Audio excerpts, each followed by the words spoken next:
Sir नमस्कार।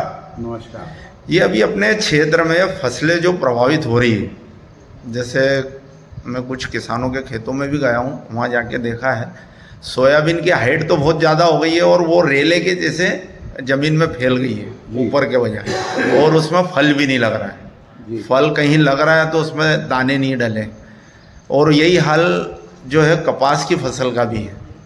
तो क्या सलाह है अपनी तरफ से और क्या कारण है उसका ऐसा होना? जहाँ तक सोयाबीन का सवाल है तो वर्तमान में सोयाबीन की फसल 60-65 दिन की हो चली है की अवस्था में है, और ये अवस्था सोयाबीन फसल की फूल और फली अवस्था की स्टेज पे फसल इसमें से गुजर रही है। और जैसा कि आपका यह किसानों का प्रश्न है कि सोयाबीन में रेले चल गए या बेले चल गए, हाँ, तो मतलब वो पौधे के बजाय वो बेल के जैसी फैल गई है। बेल चल गई उनमें, तो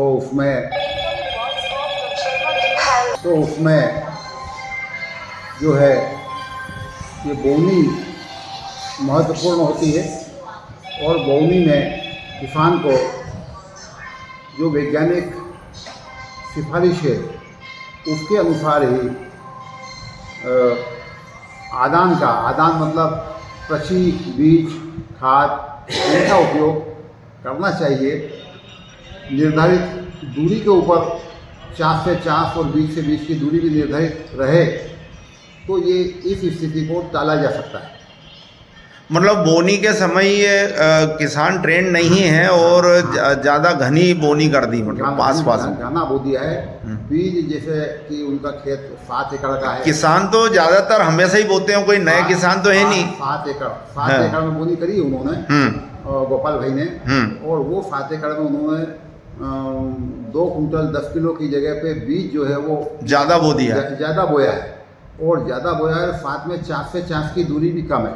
अच्छा, चास से चास की दूरी कम से कम 15 इंच के आसपास होना चाहिए, और बीज से बीज की दूरी 1 से 1.5 इंच 2 इंच रहना चाहिए। एक चीज़ और उनका कहना है कि वो रेले अभी तक नहीं बने, मतलब वो पौधे ही रहते हैं, ये बेल के जैसे कैसे चल गई इस बार? बेल को सघन होने से पौध संख्या जो निर्धारित रहती है कि 1,80,000 के आसपास 1,60,000 के आसपास पौधे प्रति एकड़ होना चाहिए, उसमें जो पौध संख्या है वो 2 लाख से ऊपर है। अच्छा, ये वजह है। इस वजह से जो है उसमें, और दूसरा ये किसान है उस बीज का अच्छा हुआ। हाँ। बीज जो बोया वो बीज उगा भी पर्याप्त। अच्छा, वो ज़्यादा हुआ है, मतलब जैसे 70-75% उगना चाहिए तो वो 80-90% हो गया। ये जो फिपरी के किसान आए हैं, हाँ, मेरे पास भी आए थे, मेरे साथ में भी यहाँ है, इनका कपास की फसल दवाई के छिड़काव से जल चुकी है। हाँ, तो ये कभी कभी चारामार दवाई का निर्धारित औषधि का उपयोग चारामार नहीं छिटी उन्होंने, नहीं होने से एक ऐसी परिस्थितियाँ निर्मित होती है, या अधिक वर्षा के कारण भी कहीं कहीं जल प्लावन की स्थिति जिन खेतों में रहती है उनमें ऐसे दुष्प्रभाव देखे जाते हैं। तो ऐसे किसानों को क्या सलाह? और ऐसे जो प्रभावित किसान हैं वो डीएपी घोल का स्प्रे करें। डीएपी घोल का स्प्रे करने से फसल जो है वो पलटी खा जाएगी, और उनको जो है आगे जा कर के। सर आपका नाम और पद नाम? मैं भगवान लाल टेलर, वरिष्ठ कृषि विकास अधिकारी, विकासखंड पुणे। धन्यवाद।